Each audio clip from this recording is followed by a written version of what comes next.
Shri Harikrishna Heights येथे अत्यंत व्याजबी दरात 25 अमेनिटीज आणि प्रशस्त पार्किंग सह 2 आणि 3 BHK रेडी पोझिशन फ्लॅट्स उपलब्ध। बुकिंग साठी संपर्क पार्श्वनाथ प्रोजेक्ट 9090787833।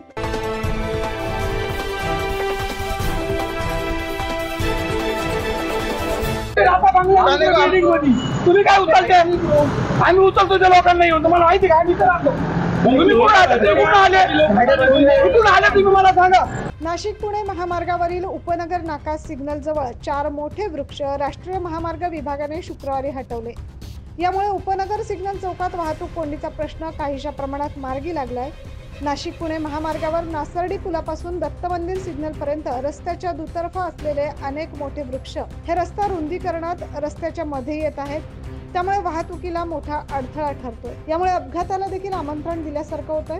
वाहतुकीला अडथळा होणारे वृक्ष काढण्याबाबत राष्ट्रीय महामार्ग विभागाकडून मनपा प्रशासनाकडे इतर परवानगी मागितली होती। मनपा वृक्ष प्राधिकरण विभागाने रीतसर परवानगी दिल्याने शुक्रवारी सकाळी उपनगर नाका सिग्नल पासून नाशिकच्या दिशेने जाताना पालखीवाले बाबा दर्गापर्यंत रस्त्याच्या मध्ये येणारे जुने 4 मोठे वृक्ष जमिनीपासून हटवण्यात आले।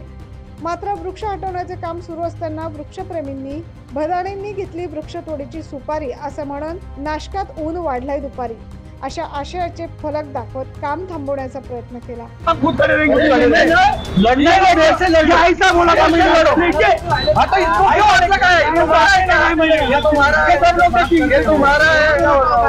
आम्ही कमीत कमी 25 अपघात पाहिले असतील आतापर्यंत।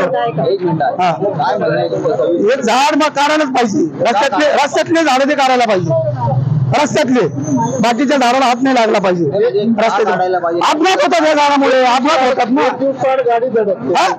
आता तिकडनं एखादा गाडीवाला किंवा इकडनं रामसाठी एखादा कुणीतरी जातो, तो गाडीला गाडी टक्कर होती तर आम्ही स्वतः उचललेले इथे माणसं, आम्ही इतर बाजूला राहतोय, आम्ही स्वतः उचलतो। हप्त्यातून कधी होतच राहतो ते अपघात, रात्री होतो, दिवसा होतो, कधी पण होतच राहत। तिथून आम्ही पळत येतो, ते अपघात झाला की तिथून एक दिवशी आम्ही सकाळी गाडी इथून गेला टकरून गाडी त्या डिवायडर गेला टकरून त्यामध्ये डागरावर गाडी राहिली, तेव्हा त्या खांद्यावर गाडी गेली होती, जीप गाडी गेलती का नाही? याला टक्कर मी गाडी त्याच्यावर जाऊन आपटली परत, गेलती का नाही? ते कुणी सांगा मला। हे झाड काढलंच पाहिजे, अडथळाच आहे। आमच्या समोर प्रत्यक्ष कित्येक गाड्या ठोकल्या गेल्या। या ठिकाणी जे वृक्षप्रेमी जे आले त्यांचं म्हणणं असं आहे झाड काढा, पण याची काही परवानगी असेल ना शासनाची, ती परवानगी त्यांनी दाखवा, त्याच्यानंतर ते झाड काढा। कंप्लेंट केलेलीच प्रत्येक पोलीस स्टेशनला कळवलेलं आहे ना।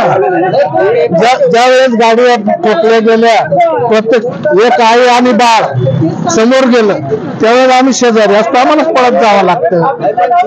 त्याच्या बदल्यात आम्ही 10 झाडं लावले। यावेळी स्थानिक नागरिकांनी वृक्षप्रेमींना मोठे व्यावसायिक वृक्षतोड करतात तेव्हा त्यांना का विरोध करत नाही असा प्रश्न विचारत वृक्षप्रेमी आणि स्थानिकांमध्ये बाचाबाची झाल्याचं पाहायला मिळालं। 9 न्यूज महाराष्ट्रासाठी प्रतिनिधी अजीज सय्यद।